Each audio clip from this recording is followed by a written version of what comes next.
So this is what, ma'am, we talked about what amounts to sexual harassment. But what happens after that? What if somebody is a victim of that particular incident? Okay. So how the community takes action, or how is that community formed to take for action against these kind of activities happening at the workplace? Yeah, so that was the basic motive behind enactment of this act, that there has to be easy mechanism placed in a workplace and to provide a safer environment. So that's why we have this avenue created under this act called as ICC or LCC, Internal Complaint Committee. It is consist of a presiding officer, which should be women, then two another employees, and then one external member, and 50% of them shall be at least women, so majority shall be women. And these are the committee who shall be displayed on a conspicuous places at a workplace, and even the penalty for sexual harassment shall be displayed on a workplace, so that somebody should be deterred from doing such act. And as you said, if a victim wants to voice her complaint, where she will go? She'll directly go approach to ICC. She'll concern her problem. She'll raise her complaint there. She'll serve the 6 copies as per the rule mandates, which I think is not necessary, but as per rule we have to serve 6 copies. I don't know why. 1 copy shall be served to respondent, who is the accused person here. Proper inquiry will be conducted, and mind, this is a time-bound inquiry. Within 90 days, ICC is mandated to complete this inquiry, and within 10 days of submission her complaint, respondent should be given his say, and the say should be supported by the document or anything. So now I'll point out here that the ICC members shall be very much trained to handle such kind of complaints.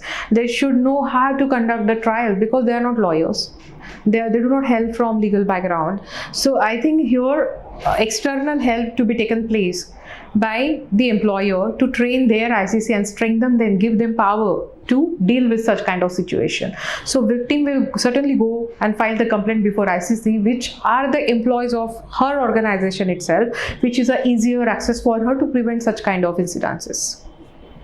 So, ma'am, as you pointed out about the responsibility of the employer, so what more you would like to tell about this and throw some insights on this?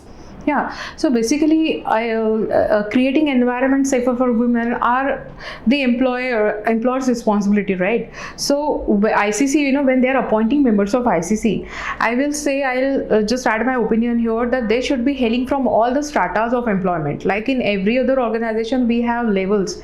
Some are posted on a higher level, managerial post, administrative post, supervisory post. Some are as a supporting staff. Some are just reporting to this managerial positions. So if this ICC constitutes of employees hailing from all the background, then I think every woman from every strata will be happier and comfortable to approach to ICC.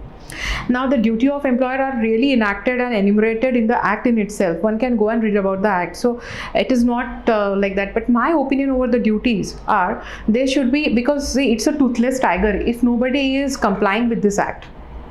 Correct. And government is not really taking a good action to execute this kind of PoSH compliances.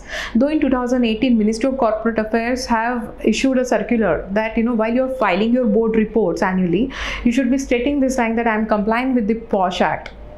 So tomorrow, if there is a violation, then the heavy penalty will be levied on the companies. But what about the organizations who are not companies?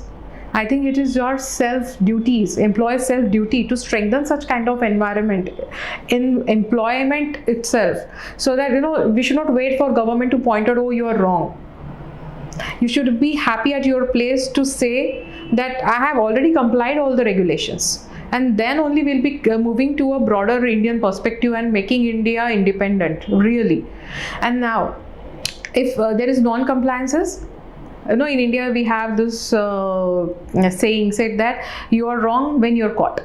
Definitely. Yes, but on paper we have this non-compliance related clause in PoSH Act saying, if for non-compliances you will be levied with the fine of 50,000. And if you're a regular violator, in that case your deregistration will happen, or any other deregistration sort of similar to that actions will be taken by government against you. But are you waiting to be caught? No. The gist and the spirit behind this enactment is to create a safer environment for women. So why should not we start today?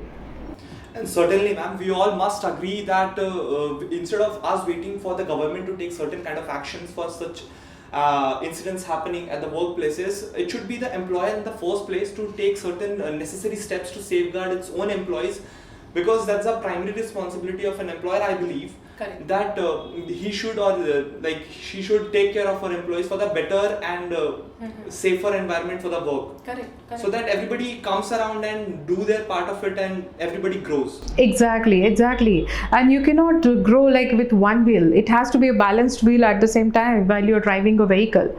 So if you're saying, no, I'm making this tire puncture and this is going right, you will not function. Exactly. It has to be balanced. Yeah. So coming to the next question, can you point out certain loopholes that you see in this act? Yes, the major loopholes that I have already said is that it gives only women a power. Aggrieved person is only a woman in this act. But however, today we are growing. I would say not in every other cities, but at least cities like metropolitan cities like Delhi, Bangalore, Mumbai, Pune. So the sexual harassment can be done against man also. So the complainant shall not always be a woman, but man also should be given such power to file the complaint. That is first loophole that I would like to point out.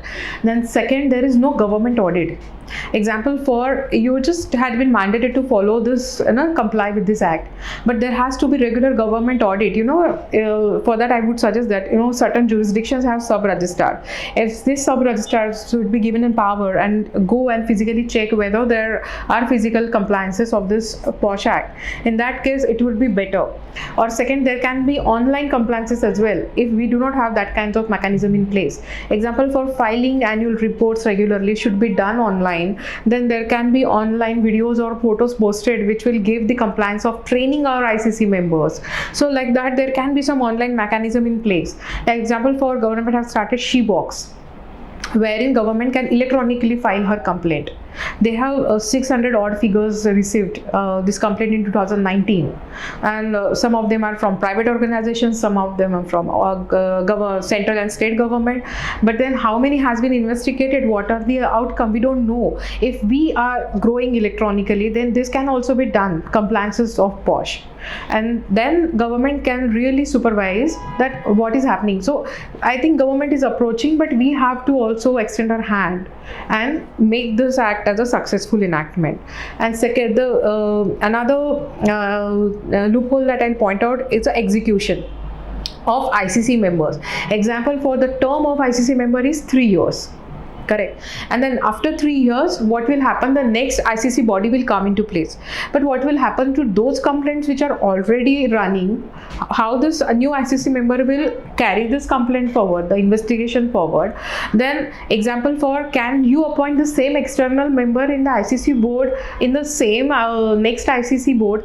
With that is all has not been cleared. Example, for like we are already handling as external member ICC complaints on some organizations. We are facing such kind of practical difficulties while handling the investigations. So I would suggest this kind of enactments of the crystal clear rules should be in place. So ma'am, taking from your point, yeah, we must agree, and I personally agree from this point that alone government is not responsible for taking ahead such actions. Rather, we all must come together and take this step so that it comes in a very beautiful and swift manner. Correct. So with this, we have come to the conclusion of this wonderful interview, and I would like to tell a particular product that is offered by product or service that is offered by the LegalNextt, that is Legal Diary, which is used by which can be used by advocates for their day-to-day record keeping. And I believe, ma'am, you must be also using that. So yeah, definitely. I am using this software called Legal Diary. It's very useful for us to manage the tasks. Like we have today a lot of litigations, we have interviews scheduled, like we have meetings scheduled, we have back-end office work. That is, everything is managed by them. We just have to scan our litigating documents, and it gives me alarm. It manages my task. So half of my headache has been managed by Legal Diary. I'm really happy that such kind of software is being developed by LegalNextt. This gives lots of joy to LegalNextt, listening that it is really helping you out in such a great manner. And with this, we have come to the end of this interview, and I would like to thank you, ma'am, again for coming over here and sharing your insights on particular topic, that is PoSH Act. So thank you for watching this video.